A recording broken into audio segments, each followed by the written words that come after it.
দীর্ঘ দেড় যুগ অপেক্ষার অবসান ঘটিয়ে আগামী 25 ডিসেম্বর বিএনপির ভারপ্রাপ্ত চেয়ারম্যান তারেক রহমানের স্বদেশ প্রত্যাবর্তনকে স্বাগত জানিয়ে চট্টগ্রাম নগরীতে বর্ণাঢ্য আনন্দ মিছিল করেছেন চট্টগ্রাম মহানগর যুবদলের সাবেক যুগ্ম সম্পাদক মোহাম্মদ এরশাদ হোসেন।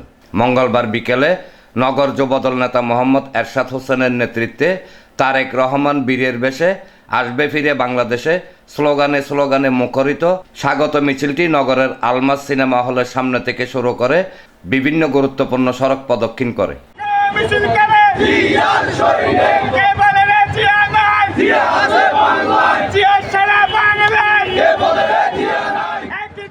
এ সময় যুবদল নেতা এরশাদ হোসেন চট্টগ্রাম মহানগর যুবদলের পক্ষ থেকে আমাদের নেতাকে বরণ করতে ঢাকায় অবস্থান করব উল্লেখ করে সবাইকে ঢাকায় আসার আহ্বান জানান।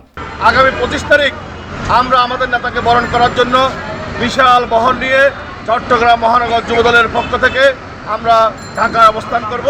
আমাদের নেতা ভারপ্রাপ্ত চেয়ারম্যান দেশ নায়ক তারেক রহমানকে বরণ করার জন্য সকলকে ঢাকায় আসার জন্য উদাত্ত আহ্বান জানাই। মিছিলে যুবদল নেতা বাবুল হোসেন, পাঁচলাইশ থানা যুবদলের সাবেক যুগ্ম আহ্বায়ক মিল্লাত হোসেন, হুমায়ুন আহমেদ, আমিন শিল্প অঞ্চল 43 নং সাংগঠনিক ওয়ার্ড যুবদলের সদস্য মাসুদ খান, মোহাম্মদ ইমন, যুবদল নেতা আক্তার হোসেন, দেলোয়ার হোসেন, জামাই মাসুদ, মোহাম্মদ রনি, মোহাম্মদ সুলাইমান, মোহাম্মদ রাসেল, সুমন, মোহাম্মদ শরীফ, আবুল বশর, দোলাল, মোহাম্মদ আরিফ, জসিমউদ্দিন, জাকির হোসেন, জীবন, উজ্জ্বল সহ বিপুল সংখ্যক নেতাকর্মী উপস্থিত ছিলেন। ডেস্ক রিপোর্ট, প্রগতি 24 টিভি।